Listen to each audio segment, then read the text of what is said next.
हानजायाव माखासे माने लाइमोनफोरा बा गोदानै भटार लिस्टआव हाबनाय लाइमोनफोरा माने हाबबाय थानायखौ नुनो मोनो बेनि सोमोन्दै मा फोरमायगोन सोरा?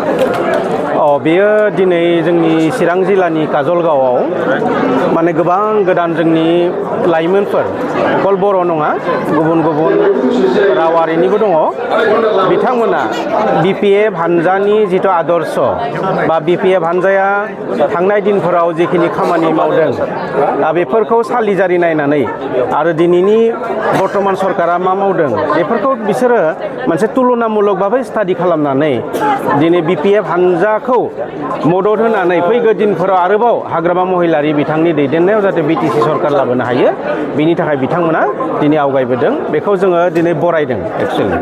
फैगौ लकसभानि थाखाय BJP हानजाया गिबि केन्डिडेट लिस्टखौ फोसावबाय BPFनिफ्राय माब्लासिमहालागै फोसावगोन?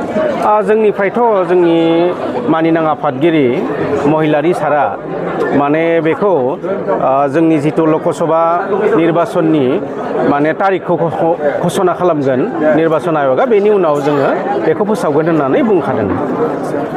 नुनो मोनदों BPFनियावहाय साथामनि पेनेल लिस्टआव पृथ्वीराज नारायण देबमेसनि मुंखौ नुनो मोननाय जादों। माखासे बेरेखा दोलोनि मानसिफोरा बुंबाय थादों बिथाङा ST नङा होननानै दा बे बेलायाव मा फोरमायगोन सोरा? ना बिथाङा टिकेटखौ बिदों दा बेखौ जोंनि दलनि मोजायाव बेखौ सावरायनानै थिग खालामनाय जागोन बिनायनि अधिकाराथ' बयहाबो दं आरो ST नंगौ ना नङा बेखौथ' जों BPF हानजाया दा मोनथिथ'वा माने ST होननानै जों मोनथिगोन दा। फैगौ लकसभा बिसायख'थिनि थाखाय दरं उदालगुरि आरो क'क्राझार बेसेबां थियारि BPFआ? जोङो 100% थियारि जोङो क'क्राझार आरो दरं उदालगुरि मोननैयावबो जों देरहागोन मानोना दिनै जोंनि जिखिनि पार्टि बे अलरेडि मजबुत अबस्थायाव दङ आरो दा BPF हानजानि आदर्शफोरखौ मोजां मोननानै आरो थांनाय दिनफोराव जोङो BPF हानजाया बे BTC ओनसोलाव सान्ति सम्प्रिति गायसननाय लोगोसेनो जौगानायनि जिखिनि हाबाफारि मावबोदोंमोन बिनि थाखाय रायजो राजाफोरा दिनै BPF हानजाखौनो मदद खालामनो थाखाय आवगायजोबबोदों।